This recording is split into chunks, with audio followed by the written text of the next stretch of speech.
तो मैंने जब मीडिया में काम शुरू किया नया तो क्या हुआ कि एक दिन मेरे वालिद साहब का मुझे टेलीफोन आया।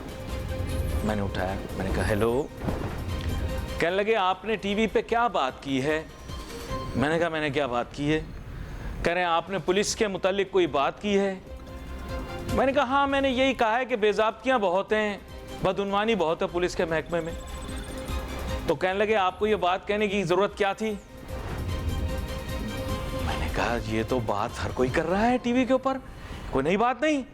कहने लगे अभी मुझे AIG का टेलीफोन आया था, उन्होंने मुझे कहा कि अली क्या बातें कर रहा है, आप इसको देखें। मेरे वालिद साहब सरकारी अफसर, उस वक्त सिंध हुकूमत के अंदर मेरे ख्याल से सबसे सीनियर या दूसरे सबसे सीनियर तरीन अफसर थे हैं। तो मुझे कहने लगे कि ये देखो भाई तुम इन चीज़ों को, तुम क्या बात कर रहे हो? मैंने कहा ये कौन सी ऐसी बात है डैडी जो कि नई हो गई? सारे एंकर ये बात कर रहे हैं, आप देखें कामरान खानज़ादा भी यही कह रहा है ना, और जो नाम है अपना ये हामिद बादामी भी यही बात कर रहा है। तो वो मुझे कहने लगे कि देखो अली प्रॉब्लम ये है कि ये जितने गवर्नमेंट अफसर हैं, जितने MNA हैं, जितने MPA हैं, जितने सेनेटर हैं, जितने सीनियर लोग हैं मिलिट्री और सिविल ब्यूरोक्रेसी के, ये तुम्हारा प्रोग्राम देख रहे हैं, वो देख नहीं ना रहे वाला प्रोग्राम। तो तुम देख के बात करो कि तुम क्या कह रहे हो, क्योंकि तुम्हारी कहीं बात में एक वजन है। तुम एक मुअल्लिम हो, एक जामे में पढ़ाते हो, टीवी पर आते हो और तुम्हारी बात जो है वो सुनी और देखी जाती है, पाकिस्तान में भी, पाकिस्तान के बाहर भी।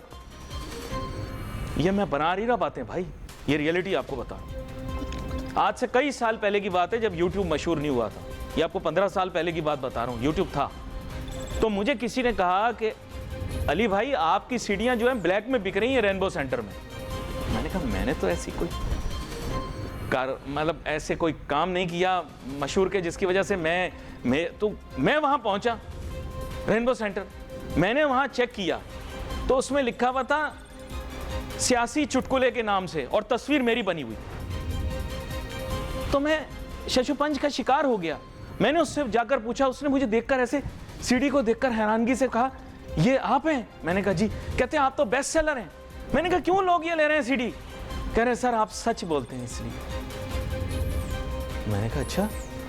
कह रहे सर आप सच बोलते हैं इसलिए आपकी सीडी चल रही है, और बड़े मज़ाहिया अंदाज से कहते हैं उसमें लोग खामोशी से बर्दाश्त भी कर लेते। मैं आपको ये बातें बना नहीं रहा।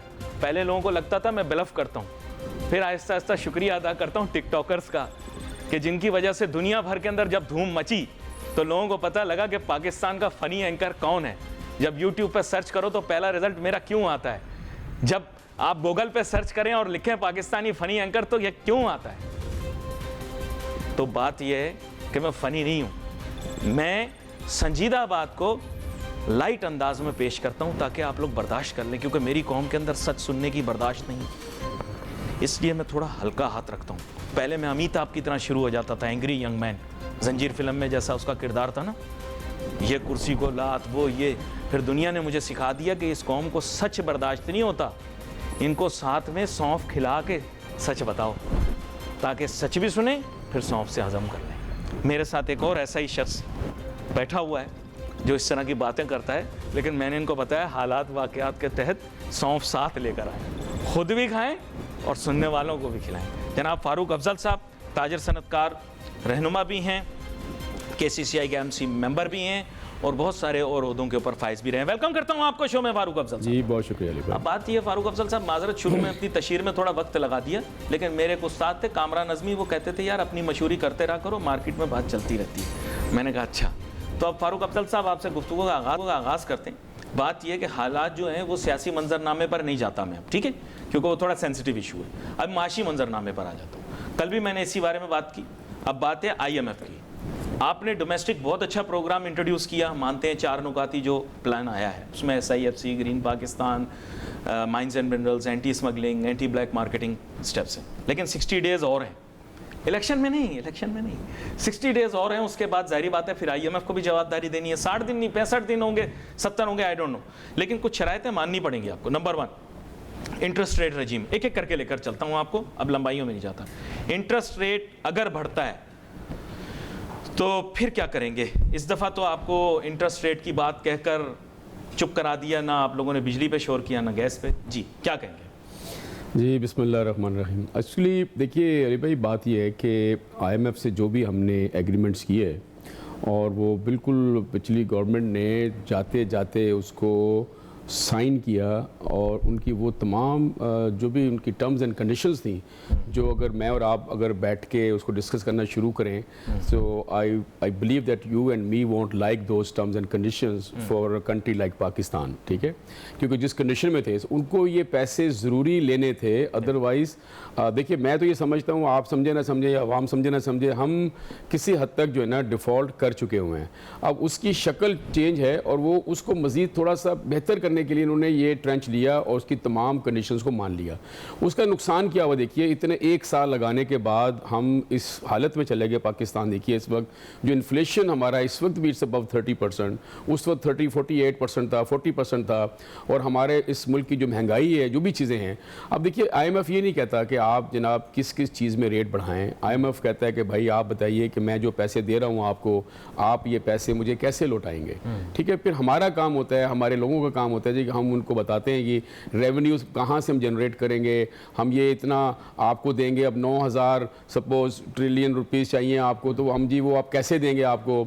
अब आपके खर्चे भी वही हैं, आपकी इनकम भी वही है, तो अब आप चाहिए कि बाकी मुल्क की डेवलपमेंट कैसे होगी भाई, आपने देने पैसे उनको। तो अब आपने आसान हल क्या होता है कि यार गैस के प्राइस बढ़ा दो, पेट्रोल के प्राइस बढ़ा दो, एनर्जी की दूसरे पैसे बढ़ा दो। आप लोग मनवा के ना, देखिए आप लोगों से पूछा गया, आपने कहा इंटरेस्ट रेट का मामला। इंटरेस्ट देखिए, आप देखिए इकोनॉमी को कंट्रोल करने के लिए there are so many other ways. आप देखिए इस वक्त जो पाकिस्तान की इकोनॉमी की सिचुएशन है, आप उसको कोई सीरियसली नहीं ले रहा। आपका 5,000 का नोट है, मैं आपको देखिए हमारे अरबों रुपए खरबों रुपए मुल्क से बाहर पड़े हुए हैं, Pakistani rupees I tell you. They come over here, they buy your currency in dollars from here and they go back again. आपकी करेंसी की जो वैल्यू गिर रही है, जो स्मगलिंग हो रही है, सब चीज़ें जो हो रही हैं, बात ये है कि आप आज मैं बताऊं, आप करेंसी की डिनोमिनेशन चेंज कर दें, 5,000 का नोट खत्म कर दें, नई करेंसी लेकर आ जाएं। सर जो आपके जो सर आप तो कम से कम शफर जैदी साहब जैसी बातें ना करें। नहीं ऑनेस्टली बता रहा हूं मैं। देखिए बात ये है कि ये देखिए जो मसाइल का हल है ना, आप एक चीज समझे। अब फारूक अफजल साहब ने खुद तस्लीम कर लिया कि महंगाई की शरह बहुत ज़्यादा है। बात यह फारूक अफजल साहब कुछ चीज़ें माननी पड़ेंगी जो कि माशियात की साइंस में शामिल की गई हैं। महंगाई की शरह से ज़्यादा शरह मुनाफा बैंकारी निज़ाम में होना लाजमी है। आपके बिजनेसमैन कुछ कह लें, आपके मईशतदान कुछ कह लें, आप लोगों को ये मानना पड़ेगा कि जो साइंस है, जिसमें फिशर की थ्योरी है, कैपिटल एसेट प्राइसिंग मॉडल है, और आप खुद भी पढ़ चुके हैं ये चीज़ें बैनुल-अक़वामी सतह पर, क्योंकि आप बाहर पढ़े हुए हैं, बहुत कम बिजनेसमैन बाहर से पढ़ के आते हैं, तो आप इन चीज़ों से वाकिफ़ हैं। फिर आप लोग इस तरह की बात क्यों करते हैं कि पाकिस्तान का सिस्टम ऐसा है? अर्जेंटीना की मईशत भी इसी चक्कर में दब गई, तबाह हो गई, कि उन्होंने कहा जी हमारा सिस्टम ऐसा है। आपको बताया नहीं जा रहा, लेकिन मिस्र की मईशत भी इसी दाने पे खड़ी हुई है। आपको पता होगा पाकिस्तान, आप तो खैर इन चीज़ों से वाकिफ़ हैं क्योंकि आप डिप्लोमेटिक कम्युनिटी से मिलते रहते हैं। लबनान का भी कुछ इसी तरह का हाल है और उन्होंने भी इसकी कोई तोड़ निकालने की कोशिश की है। आपके यहाँ पड़ोसी ममालिक में भी ये हालात हैं, और मैं आपको बता रहा हूँ अभी कि हिंदुस्तान में मेरे देखने वाले लोग तब मजाक उड़ाते थे, मैं इनको कहता था कि you will be cut to size waste.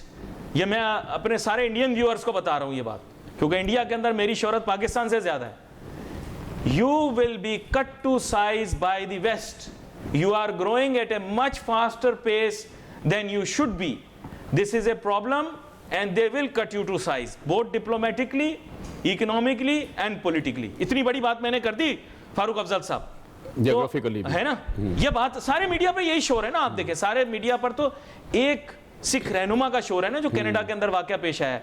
मैं तो आपको इतनी गहरी बात बता रहा हूं कि इंटरनेशनल जो एक पॉलिटिकल गेम होती है, जो बिसात होती है, उसमें आप लोग समझ नहीं रहे थे। Ambanis can not become bigger than the Vanderbilts, they will not allow it. You can not become bigger than the Rockefellers, you can not, you will not be tolerated. अगर आप ये कोशिश कर रहे हो कि आप वो दूसरा है ना अदानी, कि Adani becomes bigger than all the big conglomerates in the US, that will not happen. You have to get to, मतलब get this into your system कि आप भी उसी सिचुएशन के अंदर हो। तो you must understand that you have to play ball according to the rules that have been set by the international economy. But Farooq Afzal sahab, coming back to you, that means you will also have to play ball according to the international rules that have been set by people. But Pakistan is not trying to play ball. ये मैं आपको बता रहा हूँ. वो बोल रहे हैं सब्सिडीज हटाओ, वो बोल रहे हैं इंटरेस्ट रेट बढ़ाओ, वो बोल रहे हैं फॉरेन एक्सचेंज रेजीम लेकर आओ, वो बोल रहे हैं इंपोर्ट के ऊपर रिस्ट्रिक्शन नहीं लगाओ. आप नहीं मान रहे हो, क्या कहते हैं? देखिए बात ये है कि there are so many other ways to basically control inflation. देखिए इन्फ्लेशन एक ऐसा सब्जेक्ट है, आपको मैं इसी बात में, देखिए मैं अमेरिका भी रहा हूँ. अमेरिका में आज भी एडवांस कंट्रीज़ में जितने भी हैं, आप वहाँ पर देखें जो उनकी बेसिक नीड्स है ना, गवर्नमेंट उसको नहीं छेड़ती, उसको इंटैक्ट रखती ताकि आवाम जो है ना खामोशी से बैठी रहे. देखिए हेल्थ, उनके इलाज फ्री होते हैं, एजुकेशन फ्री होती है, उनके खाने पीने की चीज़ें बहुत सस्ती होती हैं. बाकी चीज़ें जो आप लग्जरीज में आ जाती हैं वो महंगी ज़रूर होती हैं, उनकी रीच से बाहर होती हैं, लेकिन आवाम को सुकून रहता है कि यार वो ज़िंदगी सही गुजार रहे हैं. ठीक है, सोशल स्ट्रक्चर उनका ऐसा है. हमारे मुल्क में उल्टा है. हम कहते हैं कि आवाम को रोटी भी ना मिले, उसको हम एजुकेशन भी ना दें, उसको हम हेल्थ भी ना दें, जो उसकी बेसिक नीड्स है वो पूरी ना करें, और करप्शन भी करते जाएं और इनका सारा पैसा खाते भी जाएं. करप्शन सारी दुनिया में होती है, उसके लेवल्स हैं, डिफरेंट लेवल्स हैं. आप तो देखिए हमारे यहाँ जो लेजिस्लेशंस होती हैं वो इंडिविजुअल पर्सन्स के लिए होती हैं. जो एसआरओज इश्यू होते हैं वो इंडिविजुअल पर्सन के बिजनेस की प्रमोशन के लिए होती हैं, क्योंकि वो इन्फ्लुएंस रखता है हर जगह, ब्यूरोक्रेसी में भी, पॉलिटिशियंस के साथ भी, आप समझें कि एस्टेब्लिशमेंट के साथ भी, हर जगह. तो वो जो पॉलिसी बनती है वो कलेक्टिव नहीं बनती, मुल्क की बेहतरी के लिए नहीं बनती, वो बनती है खास उस बंदे को या एक खास तबके को, 5-6 लोगों को, उसको उनको ठीक करने के लिए, उनकी बेहतरी के लिए, नॉट फॉर द कंट्री. नहीं, देखिए मेरी बात सुनो. ये जितनी 4 व्हील ड्राइव में शहर में घूम रही हैं जी, ये 5-6 लोगों की नहीं है सर. देखिए मेरी बात सुने, ये लोगों ने दबा के कमाया है, सब मजे में है. हर आदमी ने अपनी एक अलहदा से छोटी रियासत बनाई हुई है. देखिए हर मिल ओनर, हर फैक्ट्री के मालिक की एक छोटी सी रियासत है. आप मानो नहीं मानो. देखिए मैंने क्या अर्ज किया कि जब तक हम कलेक्टिवली इज्तिमाइयत पे हम सोच नहीं रखेंगे, लोगों को इज्तिमाई तौर पे फायदे नहीं देंगे, ये मुल्क आगे नहीं इस तरह की. फारूक अफजल साहब, डिफेंस में ही बंगले पड़े नहीं है, सोसाइटी एरिया के अंदर बंगले डिफेंस से ज्यादा पड़े हैं. आई नो, नहीं वहां पर रियासतें ज्यादा मैं आपको क्लियर बात बता रहा हूं. हमारे लोग एक्चुअली, आपका मानना पड़ेगा, ये बात तो आप माने ना. देखिए बिजनेस सोसाइटी एरिया के अंदर बंगले ज्यादा बड़े हैं डिफेंस से, लेकिन कभी कोई ये नहीं कहता. लोग बोलते हैं डिफेंस का बंगला इतना बड़ा है. मैं आपसे सवाल ये करता हूं, क्या कभी आप ये नहीं कहते कि सोसाइटी एरिया में बंगले इतने बड़े नहीं? बड़े नहीं. देखिए बात ये है कि जो बिजनेसमैन, ख़ानदानी बिजनेसमैन जो इंडिया से यहाँ पर आए, आप उनका एक स्टेटस है, उसके बाद जिन्होंने मेहनत की उन्होंने अपना स्टेटस बनाया, उन्होंने बिजनेस की चीज़ें सामने. देखिए आप पॉलिसीज ऐसी बनाओ जो सबके लिए बेहतर हो. अगर आप किसी खास तबके के बिजनेसमैन के लिए पॉलिसीज बनाते हो और बाकियों को उसे हर्ट कर रहे हो, कोई भी एक बिजनेस जो होता है उसके साथ 4, 5, 6, 10, 12, 70 अलाइड इंडस्ट्रीज मुंसलिक होती हैं. अगर वो हिट हो रही है खास किसी तबके, rich is not a class. You can not restrict people कि यार this is a club and nobody else can become a millionaire. नहीं, हमें आपकी policy, so many new people can become millionaires. anyone, everyone has right to become millionaire or billionaire, provided वो मुल्क के जो भी ज़ाब्ता है उसके अंदर वो काम कर रहे हैं, टैक्सेस दे रहे हैं, they are free to do that. अच्छा आप चीज देखिए. अच्छा एक सवाल आया था, एक सवाल आप जवाब दे. मुझे किसी ने कहा कि अली भाई अपने मेहमानों से यह पूछना कि पाकिस्तान का रेगुलेटरी सिस्टम बना ही इतना स्ट्रिक्ट है कि जो भी कारोबार करे मजबूरन उसे तोड़ना ही पड़ेगा कोई ना कोई कानून. That means everyone will be at fault at one time or the other. मैंने कहा नहीं यार ऐसा नहीं है. उसने कहा आप हमारा रेगुलेटरी सिस्टम देखें पाकिस्तान का, it is meant for the person to make a mistake or to remain guilty all his life. क्या हमारा रेगुलेटरी सिस्टम वाकई में इतना स्ट्रिक्ट है? यस, स्ट्रिक्ट के अलावा उसमें जो लूप होल्स हैं वो इसलिए रखे जाते हैं कि ताकि उनको पकड़ा जाए और पैसे लिए जाएं और सिस्टम को स्ट्रिक्ट कर देते हैं. वो दुनिया में देखिए ओपन पॉलिसीज हमारे यहाँ, यानी आप कोई भी परमिट लेने जा रहे हैं आपके कागजात कभी भी पूरे नहीं होंगे. कभी नहीं पूरे होंगे. आप कोई भी टेंडर करने जा रहे हैं आपके कागजात कभी पूरे नहीं होंगे. एक आध कोई कागज होगा जिसमें कमी रह जाएगी, या उसमें नुक्स निकाल दिया जाएगा कि भाई ये ऐसा नहीं है, यही चाहिए हमको. आपके पास नहीं होगा, आप क्या करेंगे? Then you will bribe and you will get it done actually. The thing is हमने चीज़ों को रोकना कैसे? हमारा देखिए जो हमारा ब्यूरोक्रेसी है वो नहीं चाहता कि उसकी पावर्स कहीं और चली जाएं. उनके पास अगर नहीं जाएंगे, यार मैं क्या कर रहा हूँ बैठ के, उनको तो सबक दिया जाता है कि आप हाकिम हो भाई, आप हाकिम हो, आप ही ने हुकूमत करनी. वो जो अच्छा ब्यूरोक्रेसी में रिफॉर्म करने से किसने रोका? किसने रोका? आपके पसंदीदा डॉक्टर इशरत हुसैन साहब को लगाया गया कि रिफॉर्म लेकर आओ. आप मुझे ये बताएं कि जो रिफॉर्म्स आप सजेस्ट करते हैं वो रियलिस्टिक और इम्प्लीमेंटेबल ही नहीं होते, या अगर वो रियलिस्टिक और इम्प्लीमेंटेबल हो तो पॉलिटिकल विल ही नहीं होती है पॉलिटिशियंस उसको अप्लाई करें।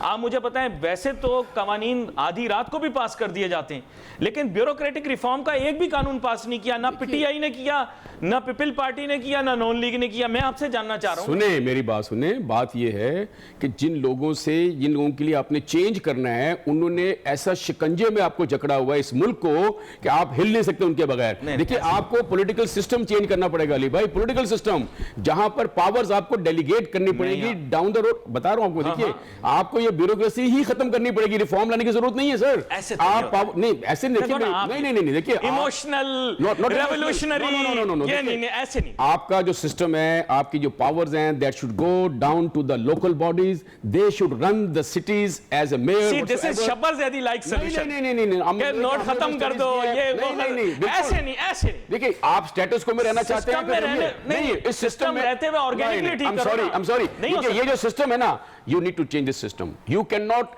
prevail with this system, I tell you. You cannot live with this system. You need to change. You need to change the status quo. अगर आप इसी सिस्टम में रह के समझते हैं changes आ जाएंगी, forget it, because this system is equal to corruption, nepotism and all that stuff, whatever you can think about it. This you are talking about the system. देखिए, देखिए आपको चीज बताऊं, किसी बड़े मुल्क में चले जाएं, एडवांस अगर हमारी ब्यूरोक्रेसी इतनी अच्छी होती तो मुल्क इतनी तरक्की करता है कि आप पूछो नहीं। आप बात यह है कि हमारे यहाँ आज तरक्की क्यों नहीं होती, उसके रीजंस है ना उसकी। देखिए उसकी रीजंस है, we need to find out those reasons के सिस्टम ने आइडेंटिफाई करके बता दिया। 3-3.5 साल पीटीआई की हुकूमत रही। नाम अगर उर्दू में ट्रांसलेट किया जाए, ये मैं इसलिए बोल रहा हूं कि बहुत सारे व्यूअर्स, पाकिस्तान तहरीक इंसाफ यानी जस्टिस पार्टी, ठीक है, पाकिस्तान जस्टिस पार्टी, इस तरह की बहुत सारी पार्टीज होती हैं। जुडिशल रिफॉर्म्स और जस्टिस के एरिया में रिफॉर्म्स के लिए नील बटा नील काम। आधी रात को कवानीन पास दूसरी चीज़ों के ऊपर, लेकिन कभी जस्टिस और इसके ऊपर रिफॉर्म पे पास नहीं किए। पुलिस रिफॉर्म की बात होती रही, आपको याद होगा ब्राउन साहब के नारे के ऊपर बहुत सारे वोट भी मिले, लेकिन no bureaucratic reform, no police reform.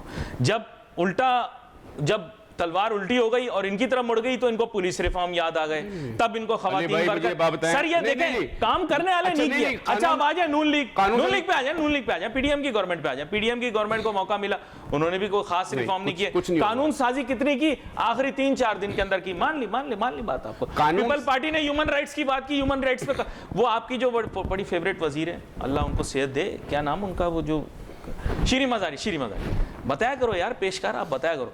वो ह्यूमन राइट्स के बारे में उन्होंने कितना काम किया। आज देखो उन्होंने काम नहीं किया ना, उन्होंने ही भुगता। इस मुल्क के अंदर लोगों ने जानबूझ के काम नहीं किया, उनको काम करना चाहिए। एक चीज समझिए, आप मान ही नहीं रहे हो ना। नहीं देखिए, आप सिस्टम की फॉल्ट दे रहे हो, मैं कह रहा हूं सिस्टम की फॉल्ट नहीं। आपका आइन कहता है जो कानून साजी कुछ ऐसी होती है जहां आपको 2/3 मेजॉरिटी चाहिए। जब आप लूली लंगड़ी गवर्नमेंट्स रखेंगे, चाहे वो पीडीएम की हो 172 वोटों पे, चाहे वो पिछली गवर्नमेंट हो 174-76 के ऊपर, you can not pass any resolution, you can not pass any कानून। क्यों? कि because you don't have 2/3 majority. नहीं, रिफॉर्म्स चाहे पीडीएम हो चाहे कोई भी हो, I am talking about in general actually. देखिए आपको 2/3 मेजॉरिटी चाहिए होती है। बहुत सारी रिफॉर्म जो आप चाह रहे हैं ब्यूरोक्रेसी में, it can not be like that, you need to have 2/3 majority for that. अच्छा मैं आपने रूल, अब अच्छा इसे इकोनॉमी से जोड़ता हूं। ये बोल रहे हैं कि जो है ना इकोनॉमी से इसको जोड़ता हूं आपके सामने। बात ये नाजरीन, ये जो रिफॉर्म्स हैं इनकी बात इसलिए हो रही है क्योंकि देखें एंटी स्मगलिंग भी एक रिफॉर्म है, एंटी ब्रिकेटिंग भी एक रिफॉर्म है, स्क्रूटनी एंड ओवरसाइट ये भी एक रिफॉर्म है, एंटी करप्शन की मुहिम जो बड़ी सख्त होकर चलेगी, ये मैं आपको बता रहा हूँ, बहुत सख्त हो जाएगी। पर इसके साथ साथ पैरेलल एक बहुत बड़ी खबर आने वाली है सियासी मंजरनामे पर, जिस खबर के आ जाने के बाद तमाम चीज़ें यकसर बदल जाएंगी। उसके बारे में मैं बात नहीं करूँगा, आगे आने वाले दिनों के अंदर आप खुद देखेंगे।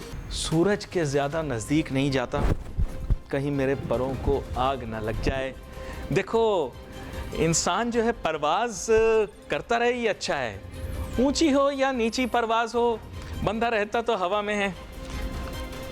बाज चाहे या शाहीन कितना ही ज़बरदस्त जानवर क्यों ना हो, लेकिन अगर उड़ ना पाए तो बेचारे का क्या हाल हो, उसको तो कोई भी पकड़ ले।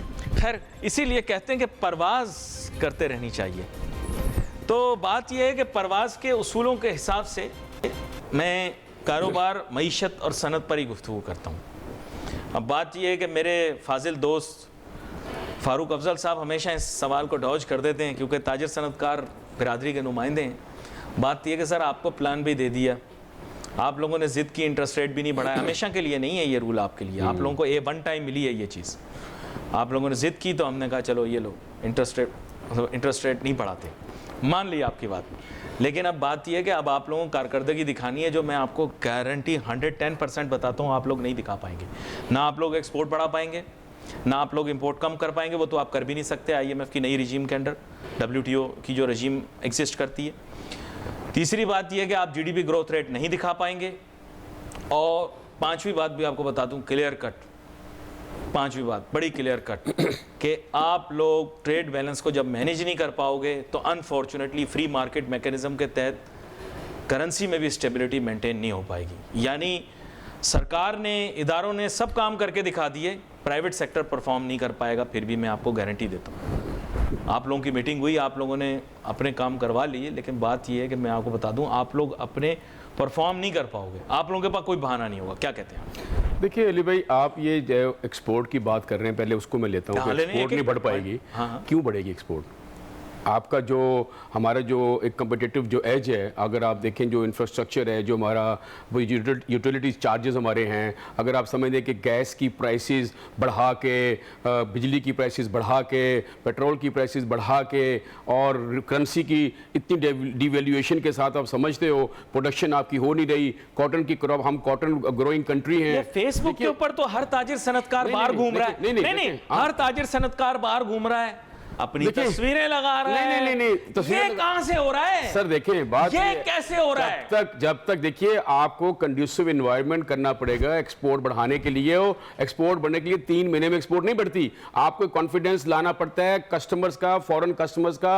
उनको आपकी प्राइसेस मैच ही नहीं कर रही हमारी, क्योंकि हमारी जो प्राइसेस इतनी हाई है रॉ मटेरियल की इस वक्त, because of this all inflation and everything, you know. फिर आप देखिए आपको नहीं, देखिए आपको नहीं, पिंचिंग नहीं, देखिए मेरी बात सुने, मैं टेक्सटाइल एक्सपोर्टर हूं, मेरी बात सुने। पाकिस्तान की जो टेक्सटाइल की पता है जो रिक्वायरमेंट है कॉटन की 19 मिलियन बेल्स है। I used to be 4th cotton producing country in the world. Now I have come down to 7th because मेरी पहले 13-14 मिलियन बेल्स आती थी, मैं 3-4 मिलियन बेल्स इंपोर्ट करता था।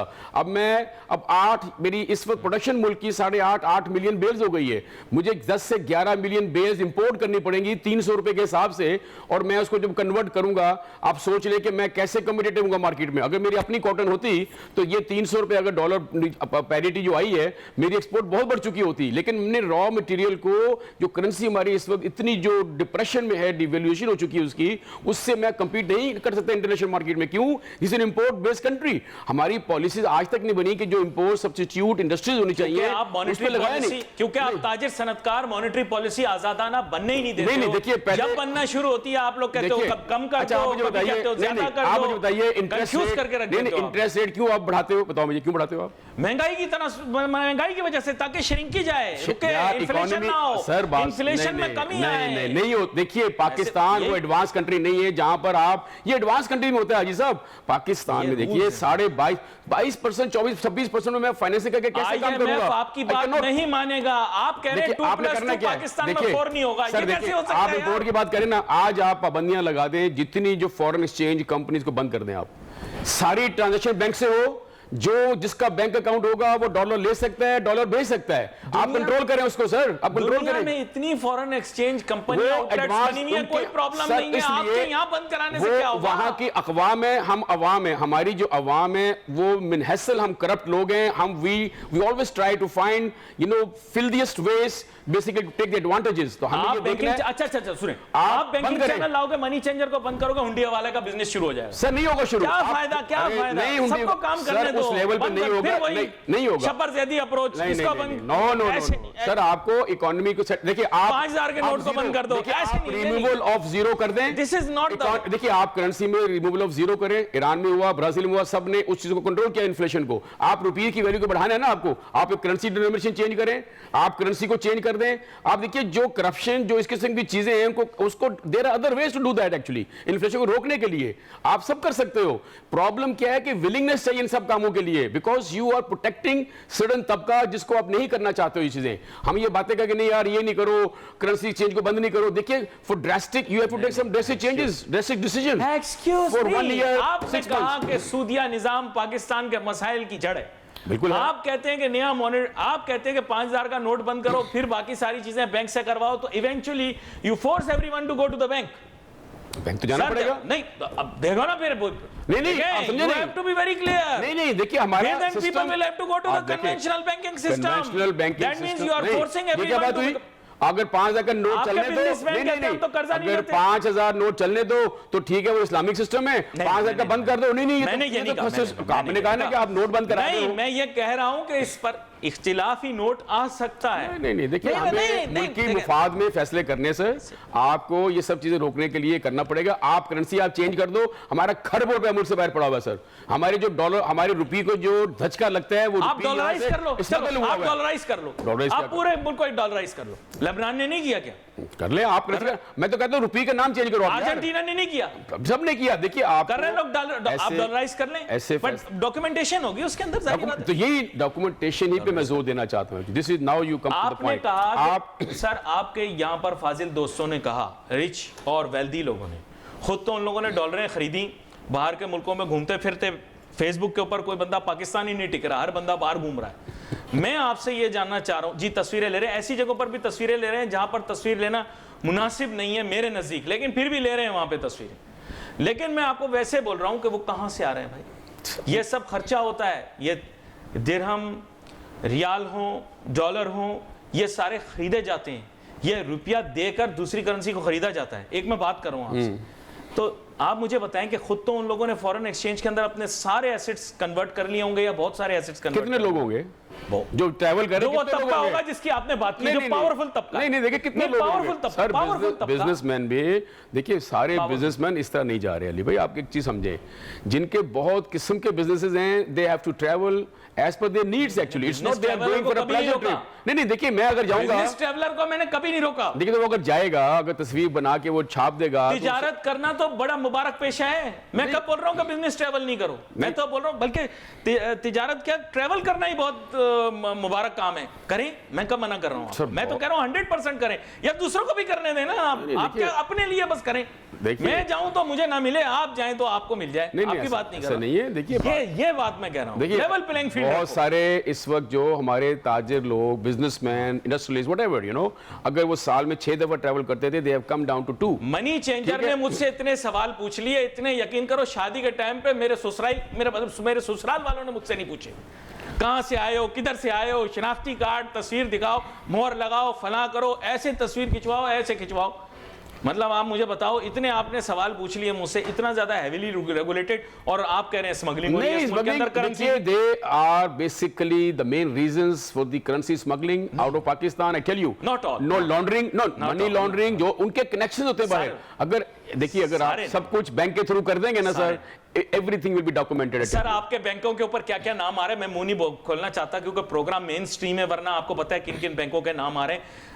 मेरा मुंह ना खुलवाइएगा। मैं तो ये भी नहीं कहना चाह रहा कि हमारे अपने मुकामी बैंक है और क्या क्या काम माजी के अंदर करते रहे हैं। आपको पता है बाहर के ममालिक के अंदर भी बहुत बड़े बड़े केस चल रहे हैं पाकिस्तानी बैंकों के बारे में, किस तरह अपने आप का जान छुड़ाई, वो तो आप जानते हैं। अगर आप ये कह रहे हैं कि पाकिस्तानी बैंकारी इदारे जो हैं वो बहुत ज़्यादा मुस्तनद हैं, तो माजरत के साथ ये तो बाहर के जो इदारे हैं उनसे आप मालूमात करें कि उनकी हमारे बारे में क्या राय है और हमारे बैंक्स के बारे में क्या राय देते हैं। गलत बोल रहा हूँ ये बता दो। ठीक है, आपकी बात मैं बजा। देखिए सारे बैंक करप्ट नहीं है, आई एग्री। मैं नहीं बोल रहा कि हाँ, जो couple of banks, I mean, they did some malfunctions, you know, and now, I mean, inter bank का रेट ऊपर नीचे करने में किसी का हाथ तो होगा ना? बिल्कुल सही कहा आपने, होगा ना? बिल्कुल होगा। ओवरसाइट तो होनी चाहिए ना? देखिए अब उसके ऊपर तो क्या गवर्नमेंट की पॉलिसीज, कौन मॉनिटर कर रहा है इसको? who is monitoring it?